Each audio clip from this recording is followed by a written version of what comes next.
ಶ್ರೀರಾಮಕೃಷ್ಣ ವಚನವೇದ 36. ಶ್ರೀರಾಮಕೃಷ್ಣರ ಜನ್ಮ ಮಹೋತ್ಸವ 25ನೇ ಫೆಬ್ರವರಿ 1885, ಫಾಲ್ಗುಣ ಶುಕ್ಲ ಏಕಾದಶಿ, ಬುಧವಾರ. ಪರಮಹಂಸರು ಕಲ್ಕತ್ತೆಯಲ್ಲಿ ಬೋಸ್ಪಾರ ಗಲ್ಲಿಯಲ್ಲಿರುವ ಗಿರೀಶ ಘೋಷನ ಮನೆಗೆ ಇಂದು ಬಂದಿದ್ದಾರೆ. ಸಮಯ 3. ಮಾಸ್ಟರ್ ಅಲ್ಲಿಗೆ ಬಂದು ಪರಮಹಂಸರಿಗೆ ಸಾಷ್ಟಾಂಗ ಪ್ರಣಾಮ ಮಾಡಿದ. ಇಂದು ಪರಮಹಂಸರು ಸ್ಟಾರ್ ಥಿಯೇಟರ್ನಲ್ಲಿ ನಡೆಯುವ ವೃಷಕೇತು ಎಂಬ ನಾಟಕವನ್ನು ನೋಡಲು ಹೋಗುವರು.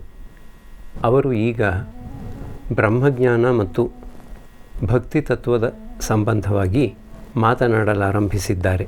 ಶ್ರೀರಾಮಕೃಷ್ಣರು ಗಿರೀಶನೇ ಮೊದಲಾದ ಭಕ್ತರಿಗೆ, ಮನುಷ್ಯನಿಗೆ ಜಾಗ್ರತ್, ಸ್ವಪ್ನ, ಸುಷುಪ್ತಿ ಎಂಬ 3 ಅವಸ್ಥೆಗಳು ಉಂಟಾಗುತ್ತವೆ. ಯಾರು ಜ್ಞಾನಮಾರ್ಗಿಗಳೋ ಅವರು ಈ ಅವಸ್ಥೆಗಳನ್ನು ತಿದ್ದಿ ತೇಲಿಸಿಬಿಡುತ್ತಾರೆ. ಬ್ರಹ್ಮ ಈ 3 ಅವಸ್ಥೆಗಳಿಗೆ ಅತೀತ. ಸ್ಥೂಲ, ಸೂಕ್ಷ್ಮ, ಕಾರಣ ಈ 3 ದೇಹಗಳಿಗೆ ಅತೀತ. ಸತ್ವ, ರಜಸ್ಸು, ತಮಸ್ಸು ಈ 3 ಗುಣಗಳಿಗೂ ಅತೀತ. ಕನ್ನಡಿಯಲ್ಲಿ ಬೀಳುವ ಪ್ರತಿಬಿಂಬದ ಹಾಗೆ ಇವೆಲ್ಲ ಬರೀ ಮಾಯೆ. ಪ್ರತಿಬಿಂಬ ಎಂದಿಗೂ ವಸ್ತುವಲ್ಲ. ಬ್ರಹ್ಮನೊಬ್ಬನೇ ವಸ್ತು, ಉಳಿದವೆಲ್ಲ ಅವಸ್ತು ಅಂತ ಅವರು ಹೇಳುತ್ತಾರೆ. ಬ್ರಹ್ಮಜ್ಞಾನಿಗಳು ಮತ್ತೆ ಹೇಳುತ್ತಾರೆ, ದೇಹಾತ್ಮ ಬುದ್ಧಿ ಇದ್ದಿತು ಎಂದರೆ ದ್ವೈತವನ್ನು ನೋಡಬೇಕಾಗುತ್ತದೆ. ಪ್ರತಿಬಿಂಬವೇ ಸತ್ಯ ಎಂಬ ಬೋಧೆಯಾಗುತ್ತದೆ. ಈ ಬುದ್ಧಿ ಹೋಯಿತು ಎಂದರೆ ಸೋಹಂ, ನಾನೇ ಬ್ರಹ್ಮ ಎಂಬ ಅನುಭೂತಿ ಉಂಟಾಗುತ್ತದೆ. ಒಬ್ಬ ಭಕ್ತ, ಹಾಗಾದರೆ ನಾವೆಲ್ಲರೂ ವಿಚಾರ ಮಾರ್ಗವನ್ನು ಅನುಸರಿಸೋಣವೇನು? ಶ್ರೀರಾಮಕೃಷ್ಣರು, ಅನೇಕ ಮಾರ್ಗಗಳಲ್ಲಿ ವಿಚಾರ ಮಾರ್ಗವೂ ಒಂದು. ಇದು ವೇದಾಂತವಾದಿಗಳ ಮಾರ್ಗ. ಬೇರೊಂದು ಮಾರ್ಗವಿದೆ, ಭಕ್ತಿ ಮಾರ್ಗ. ಭಕ್ತನು ಬ್ರಹ್ಮಜ್ಞಾನ ಬೇಕೆಂದು ವ್ಯಾಕುಲ ಚಿತ್ತದಿಂದ ಅತ್ತರೆ ಅದೂ ಅವನಿಗೆ ದೊರೆತು ಬಿಡುತ್ತದೆ. ಜ್ಞಾನಯೋಗ ಮತ್ತು ಭಕ್ತಿಯೋಗ ಎರಡೂ ಭಗವಂತನ ಸಾಕ್ಷಾತ್ಕಾರಕ್ಕೆ ಮಾರ್ಗಗಳೇ. ಇವೆರಡೂ ಮಾರ್ಗಗಳಿಂದಲೂ ಬ್ರಹ್ಮಜ್ಞಾನವನ್ನು ಪಡೆಯಬಹುದು. ಕೆಲವರು ಬ್ರಹ್ಮಜ್ಞಾನವನ್ನು ಪಡೆದುಕೊಂಡ ನಂತರವೂ ಲೋಕ ಶಿಕ್ಷಣಾರ್ಥವಾಗಿ ಭಕ್ತರಾಗಿಯೇ ಉಳಿಯುವರು. ಉದಾಹರಣೆಗೆ ಅವತಾರಾದಿಗಳು. ದೇಹಾತ್ಮ ಬುದ್ಧಿ, ಅಹಂ ಬುದ್ಧಿ ಬಡಪೆಟ್ಟಿಗೆ ಹೋಗಲೊಲ್ಲದು. ಆತನ ಕೃಪೆಯಿಂದ ಸಮಾಧಿ, ನಿರ್ವಿಕಲ್ಪ ಸಮಾಧಿ, ಜಡ ಸಮಾಧಿ ದೊರೆತರೆ ಆಗ ಅದು ಹೋಗುತ್ತದೆ. ಸಮಾಧಿ ದೊರೆತ ನಂತರ ಅವತಾರಾದಿಗಳ ಅಹಂ ಮತ್ತೆ ಹಿಂದಿರುಗಿ ಬರುತ್ತದೆ. ಆದರೆ ಆಗ ಅದು ವಿದ್ಯೆಯ ಅಹಂ ಅಥವಾ ಭಕ್ತಿಯ ಅಹಂ ರೂಪಕ್ಕೆ ಪರಿವರ್ತನೆಯನ್ನು ಹೊಂದಿರುತ್ತದೆ. ಈ ವಿದ್ಯೆಯ ಅಹಂನಿಂದ ಲೋಕ ಶಿಕ್ಷಣ ಕಾರ್ಯ ನಡೆಯುತ್ತದೆ. ಶ್ರೀ ಶಂಕರಾಚಾರ್ಯರು ವಿದ್ಯೆಯ ಅಹಂ ಅನ್ನು ಇಟ್ಟುಕೊಂಡಿದ್ದರು. ಶ್ರೀ ಚೈತನ್ಯ ದೇವನು ಭಕ್ತಿಯ ಅಹಂನಿಂದ ಭಕ್ತಿಯನ್ನು ಆಸ್ವಾದನ ಮಾಡುತ್ತಿದ್ದ. ಭಕ್ತರೊಡನೆ ಆನಂದ ಪಡುತ್ತಿದ್ದ. ಭಗವದ್ ವಿಷಯವನ್ನೇ ಮಾತನಾಡುತ್ತಿದ್ದ. ನಾಮ ಸಂಕೀರ್ತನೆ ಮಾಡುತ್ತಿದ್ದ. ಅಹಂ ಎಂಬುದು ಸಹಜವಾಗಿ ನಮ್ಮನ್ನು ಬಿಟ್ಟು ಹೋಗುವುದಿಲ್ಲ. ಆ ಕಾರಣದಿಂದ ಭಕ್ತ ಜಾಗ್ರತ್, ಸ್ವಪ್ನ, ಸುಷುಪ್ತಿ ಅವಸ್ಥೆಗಳನ್ನು ತಿದ್ದಿ ತೇಲಿಸಿ ಬಿಡುವುದಿಲ್ಲ. ಭಕ್ತ ಎಲ್ಲ ಅವಸ್ಥೆಗಳನ್ನೂ ಸ್ವೀಕರಿಸುತ್ತಾನೆ. ಸತ್ವ, ರಜಸ್ಸು, ತಮಸ್ಸು ಈ 3 ಗುಣಗಳನ್ನೂ ಅನುಮೋದಿಸುತ್ತಾನೆ. ಭಕ್ತನ ದೃಷ್ಟಿಯಿಂದ ಭಗವಂತನೇ ಚತುರ್ವಿಂಶತಿ ತತ್ವಗಳಾಗಿದ್ದಾನೆ, ಜೀವ ಜಗತ್ತಾಗಿದ್ದಾನೆ. ಆತನೇ ಸಾಕಾರ ಚಿನ್ಮಯ ರೂಪಿನಿಂದ ಕಾಣಿಸಿಕೊಳ್ಳುತ್ತಿದ್ದಾನೆ. ಭಕ್ತನು ವಿದ್ಯಾಮಾಯೆಯನ್ನು ಆಶ್ರಯಿಸಿಕೊಂಡು ಇರುತ್ತಾನೆ. ಸಾಧು ಸಂಘ, ತೀರ್ಥಯಾತ್ರೆ, ಜ್ಞಾನ, ವೈರಾಗ್ಯ ಇವುಗಳೆಲ್ಲದರ ಆಶ್ರಯ ಮಾಡಿಕೊಂಡು ಇರುತ್ತಾನೆ. ಆತ ಹೇಳುತ್ತಾನೆ, ಅಹಂ ಎಂಬುದು ಸಹಜವಾಗಿ ಹೋಗದೇ ಇರುವುದರಿಂದ ಆ ನೀಚ ಅಹಂ ಭಗವಂತನ ದಾಸನಾಗಿಯೋ ಭಗವಂತನ ಭಕ್ತನಾಗಿಯೋ ಇರಲಿ ಅಂತ. ಭಕ್ತನಿಗೂ ಏಕಾಕಾರ ಜ್ಞಾನ ದೊರಕುತ್ತದೆ. ಆತನಿಗೆ ಭಗವಂತನೊಬ್ಬನಲ್ಲದೆ ಬೇರೆ ಏನೂ ಕಾಣದು. ಆತ ಎಲ್ಲವೂ ಸ್ವಪ್ನವತ್ ಅಂತ ಹೇಳುವುದಿಲ್ಲ. ಆದರೆ ಹೇಳುತ್ತಾನೆ, ಭಗವಂತನೇ ಸಮಸ್ತವೂ ಆಗಿದ್ದಾನೆ. ಮೇಣದ ತೋಟದಲ್ಲಿ ನಾನಾ ಆಕಾರಗಳನ್ನು ನೋಡಬಹುದು. ಆದರೆ ಪ್ರತಿಯೊಂದು ಮೇಣದಿಂದ ನಿರ್ಮಿತವಾದುದೇ. ಆದರೆ ಭಕ್ತಿ ಪಕ್ವವಾದಾಗ ಮಾತ್ರ ಈ ಅನುಭವ ದೊರೆಯುತ್ತದೆ. ದೇಹದಲ್ಲಿ ಪಿತ್ತ ಜಾಸ್ತಿಯಾದಾಗ ಕಾಮಾಲೆ ರೋಗ ಬರುತ್ತದೆ. ಆಗ ಎಲ್ಲವೂ ಹಳದಿಯಾಗಿ ತೋರುತ್ತದೆ. ಶ್ರೀಮತಿಯು ಶ್ಯಾಮನ ಚಿಂತನೆ ಮಾಡಿ ಮಾಡಿ ಎಲ್ಲವೂ ಶ್ಯಾಮಮಯವಾಗಿರುವಂತೆ ಕಂಡಳು. ತಾನೂ ಶ್ಯಾಮನಾಗಿರುವಂತೆ ಆಕೆಗೆ ಅನುಭವವಾಯಿತು. ಪಾದರಸದ ಕೊಳದಲ್ಲಿ ಸೀಸ ಅನೇಕ ದಿವಸಗಳವರೆಗೆ ಬಿದ್ದಿದ್ದರೆ ಅದೂ ಪಾದರಸವಾಗಿ ಬಿಡುತ್ತದೆ. ಕೀಟ ಭ್ರಮರಕ್ಕೆ ಹೆದರಿ ಅದರ ಚಿಂತನೆ ಮಾಡುತ್ತಾ ಮಾಡುತ್ತಾ ಸ್ತಬ್ಧವಾಗಿ ಬಿಡುತ್ತದೆ. ಅದರ ಚಲನೆಯೇ ನಿಂತು ಹೋಗಿಬಿಡುತ್ತದೆ. ಕೊನೆಗೆ ಅದು ಭ್ರಮರವೇ ಆಗಿಬಿಡುತ್ತದೆ. ಭಕ್ತನೂ ಭಗವಂತನ ಧ್ಯಾನ ಮಾಡಿ ಮಾಡಿ ಅಹಂ ಶೂನ್ಯನಾಗಿ ಬಿಡುತ್ತಾನೆ. ಆಗ ಅನುಭವ ಪಡೆಯುತ್ತಾನೆ, ಆತನೇ ನಾನು, ನಾನೇ ಆತನು ಎಂಬುದಾಗಿ. ಕೀಟ ಭ್ರಮರವಾಗಿ ಹೋಯಿತು ಎಂದರೆ ಎಲ್ಲವೂ ಸಿದ್ಧಿಸಿದ ಹಾಗೆಯೇ, ಒಡನೆಯೇ ಮುಕ್ತಿ. ಎಲ್ಲಿಯವರೆಗೆ ಆತ ಅಹಂ ಎಂಬುದನ್ನು ಇಟ್ಟಿರುವನೋ ಅಲ್ಲಿಯವರೆಗೆ ಯಾವುದಾದರೂ ಒಂದು ಭಾವವನ್ನು, ಶಾಂತ, ದಾಸ್ಯ, ವಾತ್ಸಲ್ಯ ಇವೇ ಮೊದಲಾದವನ್ನು ಆರೋಪಿಸಿಕೊಂಡು ಆತನನ್ನು ಕರೆಯಬೇಕು. ನಾನು ದಾಸಿ ಭಾವದಿಂದ, ಬ್ರಹ್ಮಮಯಿಯ ದಾಸಿ ಎಂಬ ಭಾವದಿಂದ 1 ವರ್ಷ ಕಾಲ ಸಾಧನೆ ಮಾಡಿದೆ. ಹೆಂಗಸರ ಹಾಗೆ ಸೀರೆ ಉಡುತ್ತಿದ್ದೆ, ಮುಸುಕು ಹಾಕಿಕೊಳ್ಳುತ್ತಿದ್ದೆ.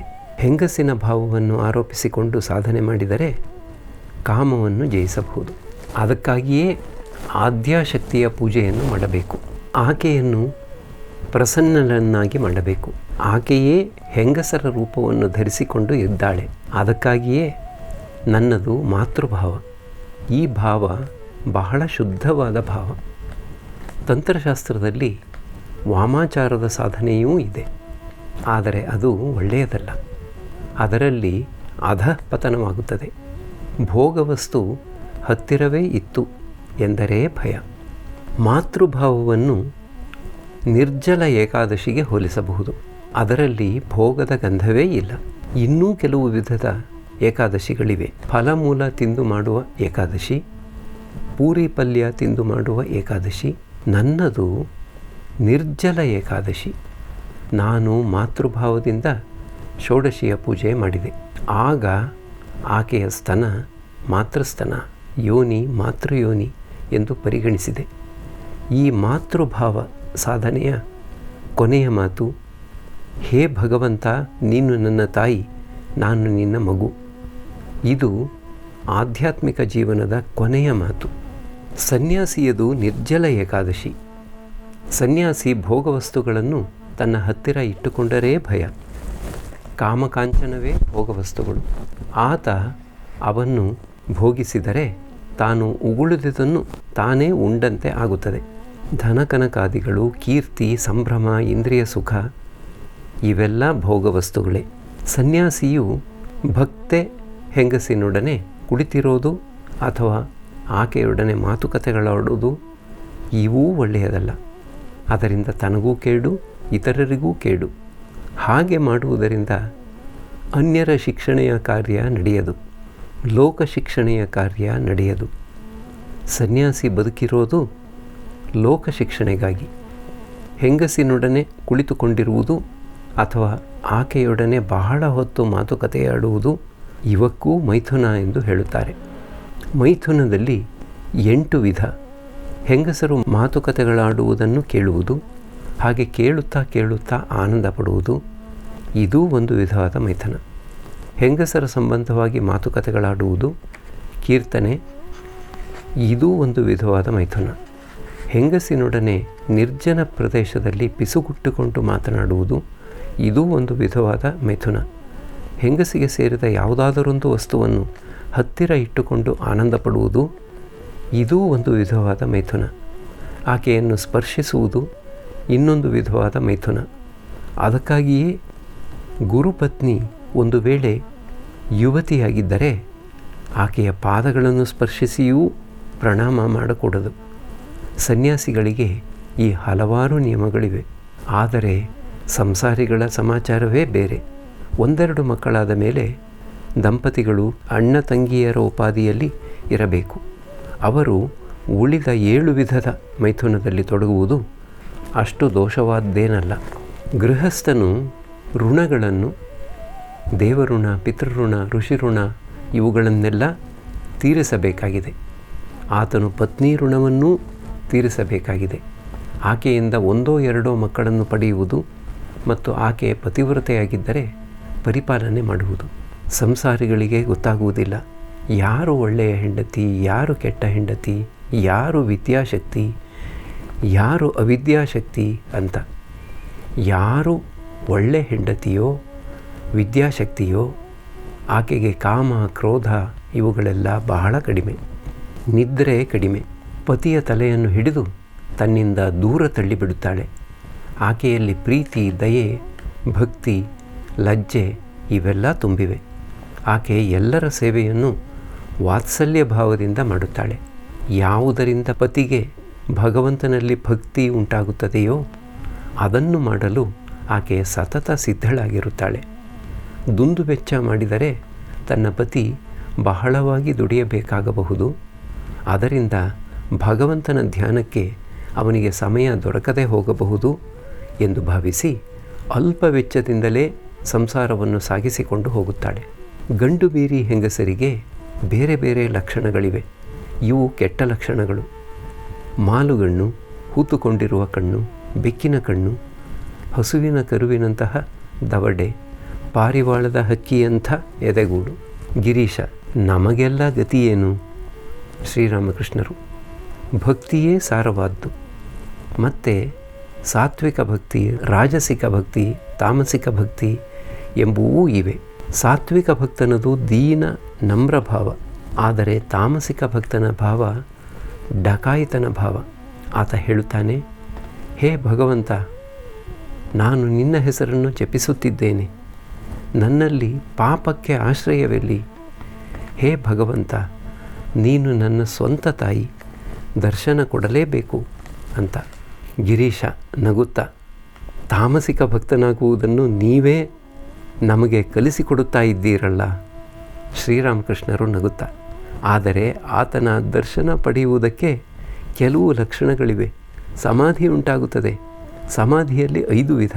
ಮೊದಲನೆಯದರಲ್ಲಿ ಇರುವೆಯ ಚಲನೆಯಂತೆ ಚಲನೆ. ಮಹಾವಾಯು ಇರುವೆಯಂತೆ ಮೇಲಕ್ಕೆ ಹತ್ತುತ್ತದೆ. 2ನೆಯದರಲ್ಲಿ ಮೀನಿನ ಚಲನೆಯಂತೆ. 3ನೆಯದರಲ್ಲಿ ಹಾವಿನ ಚಲನೆಯಂತೆ ಮಹಾವಾಯು ಮೇಲಕ್ಕೆ ಹತ್ತುತ್ತದೆ. 4ನೆಯದರಲ್ಲಿ ಹಕ್ಕಿಯ ಚಲನೆಯಂತೆ ಚಲನೆ. ಹಕ್ಕಿ ಒಂದು ಕೊಂಬೆಯಿಂದ ಇನ್ನೊಂದು ಕೊಂಬೆಗೆ ಹಾರಿ ಹೋಗುವ ಹಾಗೆ ಮಹಾವಾಯು ಮೇಲಕ್ಕೆ ಹತ್ತುತ್ತದೆ. 5ನೆಯದರಲ್ಲಿ ಕಪಿಯ ಚಲನೆಯಂತೆ ಚಲನೆ. ಮಹಾವಾಯು ಇದರಲ್ಲಿ ಒಂದೇ ನೆಗೆತಕ್ಕೆ ಸಹಸ್ರಾರವನ್ನು ಮುಟ್ಟಿದಂತಾಗುತ್ತದೆ. ಬಳಿಕ ಸಮಾಧಿ. ಇನ್ನೂ 2 ವಿಧಗಳಿವೆ. ಮೊದಲನೆಯದು ಸ್ಥಿತ ಸಮಾಧಿ. ಸಾಧಕ ಒಮ್ಮೆಗೆಯೇ ಬಾಹ್ಯಜ್ಞಾನ ಶೂನ್ಯನಾಗಿ ಬಿಡುತ್ತಾನೆ. ಬಹಳ ಹೊತ್ತು, ಒಮ್ಮೊಮ್ಮೆ ಬಹಳ ದಿವಸಗಳವರೆಗೂ ಅದರಲ್ಲಿ ಇರಬಲ್ಲ. 2ನೆಯದು ಉನ್ಮನ ಸಮಾಧಿ. ಇದ್ದಕ್ಕಿದ್ದ ಹಾಗೆ 4 ಕಡೆಯಿಂದಲೂ ಮನಸ್ಸನ್ನು ಎಳೆದು ತಂದು ಏಕೀಕರಿಸಿ ಭಗವಂತನಲ್ಲಿ ಐಕ್ಯ ಮಾಡೋದು. ಮಾಸ್ಟರಿಗೆ: ನಿನಗೆ ಇದು ಅರ್ಥವಾಯಿತೇನು? ಮಾಸ್ಟರ್: ಹೌದು, ಆಯಿತು. ಗಿರೀಶ: ಸಾಧನೆ ಮಾಡಿ ಆತನನ್ನು ಪಡೆಯಬಹುದೇ? ಶ್ರೀರಾಮಕೃಷ್ಣರು: ಹಲವಾರು ವಿಧದಿಂದ ಜನ ಆತನ ಸಾಕ್ಷಾತ್ಕಾರವನ್ನು ಪಡೆದಿದ್ದಾರೆ. ಕೆಲವರು ಬಹಳವಾಗಿ ಸಾಧನೆ, ಭಜನೆ, ತಪಸ್ಸನ್ನು ಮಾಡಿದವರು. ಇವರೇ ಸಾಧನ ಸಿದ್ಧರು. ಕೆಲವರು ನಾರದ, ಶುಕದೇವಾದಿಗಳೋಪಾದಿಯಲ್ಲಿ ಆಜನ್ಮ ಸಿದ್ಧರು. ಇವರನ್ನು ನಿತ್ಯ ಸಿದ್ಧರು ಅಂತ ಕರೆಯಬಹುದು. ಮತ್ತು ಹಠಾತ್ ಸಿದ್ಧರು ಎಂಬುವವರಿದ್ದಾರೆ. ಹಠಾತ್ತಾಗಿ ಸಾಕ್ಷಾತ್ಕಾರ ಪಡೆದುಕೊಂಡಿರತಕ್ಕವರು. ಇದು ಮನುಷ್ಯ ಇದ್ದಕ್ಕಿದ್ದ ಹಾಗೆ ಕುಬೇರನಾಗುವ ಹಾಗೆ. ಜೊತೆಗೆ ಸ್ವಪ್ನ ಸಿದ್ಧರು, ಕೃಪಾಸಿದ್ಧರು ಎಂಬುವವರೂ ಇದ್ದಾರೆ.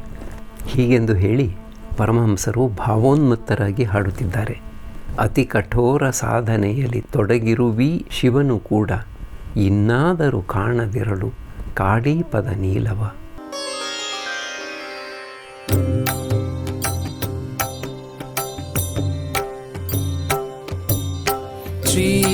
श्रीरामकृष्ण मङ्गलकारी